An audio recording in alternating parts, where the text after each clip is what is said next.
problème, c'est que je remplis mes placards là avec. En 3 semaines de signature, j'en ai plein les placards. Et je sais. Ah ouais. C'est quoi le cadeau le plus loufoque qu'on vous a offert? Je peux pas vous le dire, parce que ce serait un peu gênant. Vous me le dites après. Non, je vous le dirai pas. Ça fait partie des secrets les mieux gardés.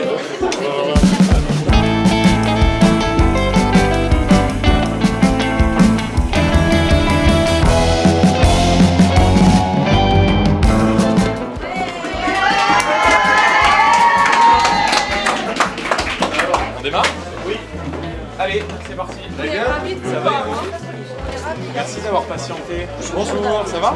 Oui, ça va. Donc Aurélie et Étienne. Jean-Claude. Jean-Claude, oui. Alors c'est qui Jean-Claude? Jean-Claude, c'est un ami qui voulait absolument ce livre et dédicacer si possible. Voilà. C'est qui? Anne. Bon alors c'est pas moi, mais c'est ma petite Oui, maman. j'imagine que c'est pas vous. On n'en est pas là. Enfin quoi qu'aujourd'hui ça. Oui, voilà, c'est ça, on pourrait hésiter Ça encore. pourrait. Oui, alors Christophe, c'est Christophe, je pense que c'est en portugais. D'accord. Donc Laura et Christophe. J'ai mis un petit numéro, c'est quand vous voulez prendre un apéro une fois. D'accord, bah c'est très gentil. Ah oui d'accord, Voilà, ok, voilà. ça marche. Du coup, c'est au petit et nature, si jamais. Ça marche. Merci beaucoup. Hein. De rien, on va se régaler. Donc vous c'est Océane, avec plaisir. Je vous ai ramené Donc ça c'est pour vous. le poster avec Ça marche. Ah oui, je reconnais. C'est pour ma vous? chambre, là, bien sûr. Au-dessus de ma chambre.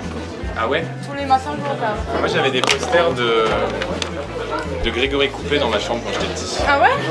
Gardien de l'équipe de France. Et gardien de l'équipe de France. Et je me rappelle avoir pleuré quand Raymond Domenech avait choisi Fabien Barthez.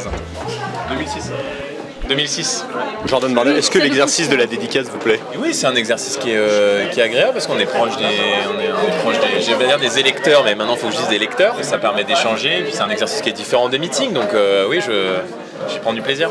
On est un parti dans lequel il y a énormément de jeunes, et que ce soit dans les meetings ou dans les rencontres, c'est vrai que la jeunesse française répond à notre appel. Qu'est-ce que vous venez faire ici ce soir? Nous, on est venu faire dédicacer le livre de Jordan et faire une petite photo avec lui. On vient rencontrer Jordan Bardella pour sa dédicace. On va assister à la séance de dédicace de Jordan Bardella. Moi je viens voir Monsieur Bardella. C'est important d'être là? Extrêmement important. C'est pas un meeting politique, c'est pas on n'est pas là pour faire la promotion d'un programme, mais voilà, pour lui montrer qu'on est là. Lui, il se bat tous les jours pour nous, et donc c'est important de lui montrer qu'il est soutenu aussi. Est-ce que c'est avec lui que vous avez découvert la politique? Pas nécessairement, je suis née dans une famille où la politique ça a toujours été important, donc c'est pas forcément lui qui m'a donné envie de m'y intéresser. À l'heure actuelle, non, j'ai pas découvert, mais c'est avec lui que je me suis plus intéressé dedans. Dans ma famille, c'est toujours de ce parti-là depuis très longtemps. Du coup, après, je me suis quand même intéressée et je me suis rendu compte que c'est vraiment ce qui m'intéresse, quoi. Non, pas forcément Bardella, mais c'est le monde de la politique en général. C'est important de voir ce qui se passe en ce moment au niveau de la politique française. Et si vous pouvez lui poser une question, qu'est-ce que vous avez envie de lui dire? Quelle question je vais lui poser? Je vais surtout lui dire merci pour le combat qu'il mène. Moi qui ai déjà commencé un peu à lire son livre, j'aime beaucoup son style d'écriture, donc je lui en fais remarque. Une photo, se faire dédicacer un livre. Après, je pense que ça viendra sur le moment, ce qu'on a envie de lui dire. Certains vont lui offrir des petits cadeaux. Moi, j'en ai un justement pour lui. C'est quoi? J'ai vu sur les réseaux sociaux qu'il est féru de bonbons. Ok. Donc voilà, je vais lui offrir un petit paquet, ça va lui faire plaisir. Et est-ce qu'il doit être candidat en 2027? Je pense qu'il vaudrait mieux envoyer Marine Le Pen à la présidence et peut-être garder Bardella comme Premier ministre si c'est possible. Oui, totalement. Et je pense qu'il a même plus de chances que Marine d'être élu, donc il devrait se présenter. C'est obligé. Je vois pas une autre issue.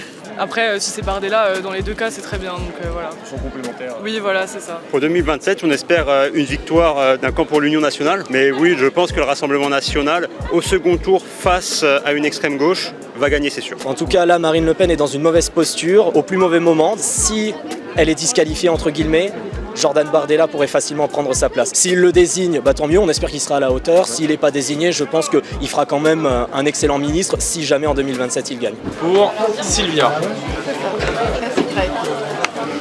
Et voilà. Alors, Marine et Marie. Bonsoir. Merci d'avoir attendu. De rien, depuis 14h. Depuis 14h. Oui, il faut être dans les premiers J'étais encore au Parlement européens. Merci beaucoup. Oui, juste à côté.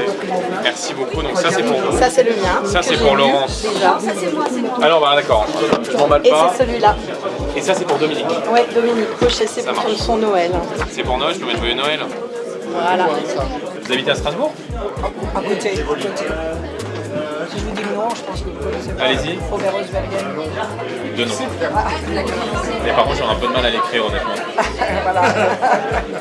Vous faites le Tour de France. Bah oui, parce que quand vous êtes président président d'un mouvement politique national et que vous êtes député européen, vous allez partout. Moi, je suis dans le cadre d'une tournée aujourd'hui littéraire à la rencontre non pas de mes électeurs mais de mes lecteurs, et donc je vais partout en France. Moi, je ne m'en cache pas, j'ai grandi en Seine-Saint-Denis, je suis issu de la banlieue, mais je revendique de parler à l'ensemble du pays. Ça me fait plaisir d'entendre ces gens-là, je ne sais pas mes idées, mais il y a une animation dans la rue, donc il n'y a pas de cas, il ne dégrade pas.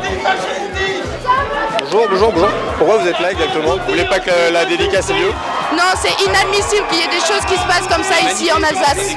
Pourquoi particulièrement en Alsace? Parce qu'il y a à peine pas un siècle, il y a eu des histoires qui ont fait des milliers et des millions de morts. C'est juste pas possible.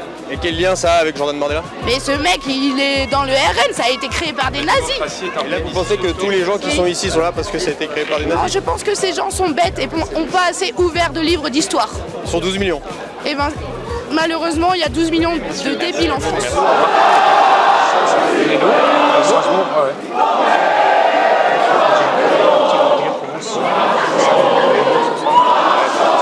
Et Pascal.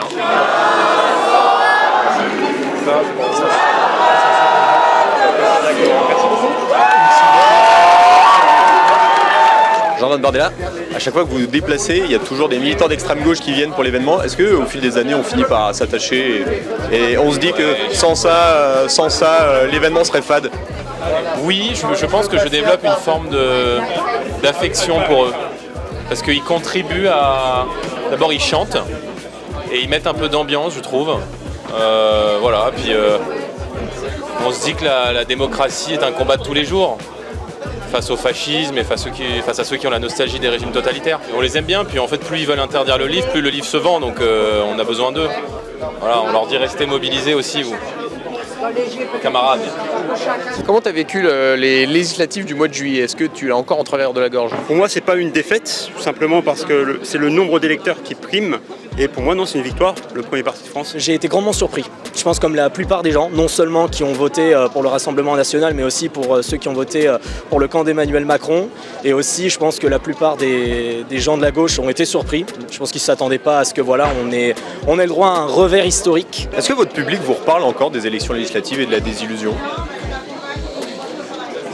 Oui, mais enfin les gens avant, vous savez, ils passent à autre chose. Les gens ne sont pas défaitistes.